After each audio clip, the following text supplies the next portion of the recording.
কি হলো? অভিজিৎ দয়া এখনো আসলো না, অনেকক্ষণ হয়ে গেল, প্রায় আধ ঘন্টা। মালগুলো যে কোথায় খুঁজেই তো পাচ্ছি না লেওড়া। ও স্যার, ও স্যার। স্যার, এতদিন পর ডাকলেন, কোনো মাল মশলা যুক্ত কিছু আছে? অনেকদিন পর একটা মাল মশলা যুক্ত কেস পেয়েছি, বুঝলা? তার জন্যই তোমাদের ডেকেছি আজকে। তাহলে স্যার এতক্ষণ বসে রয়েছেন, তাহলে একটা চা ফা খান।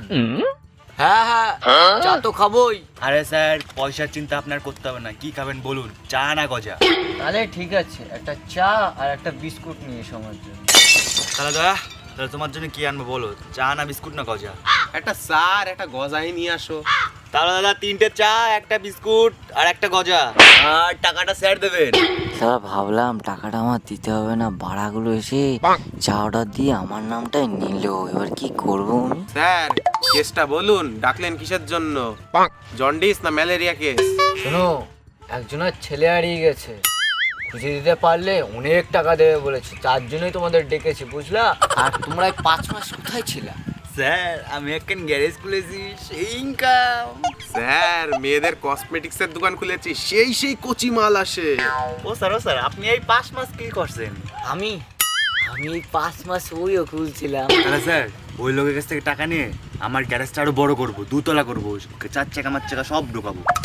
স্যার, আমি না ওই টাকাটা নিয়ে কসমেটিক্সের দোকানটা আরো বড় করবো, আরো কচি মাল আনবো। তোমরা এক কাজ করো, উনার বাড়ির জমি আর টাকা পয়সা যা আছে সব নিয়েই নাও তোমরা। তাহলে তো স্যার ভালোই হয়। হ্যাঁ, তাহলে যাওয়াই যাক, চলো। চলেন স্যার, চলেন।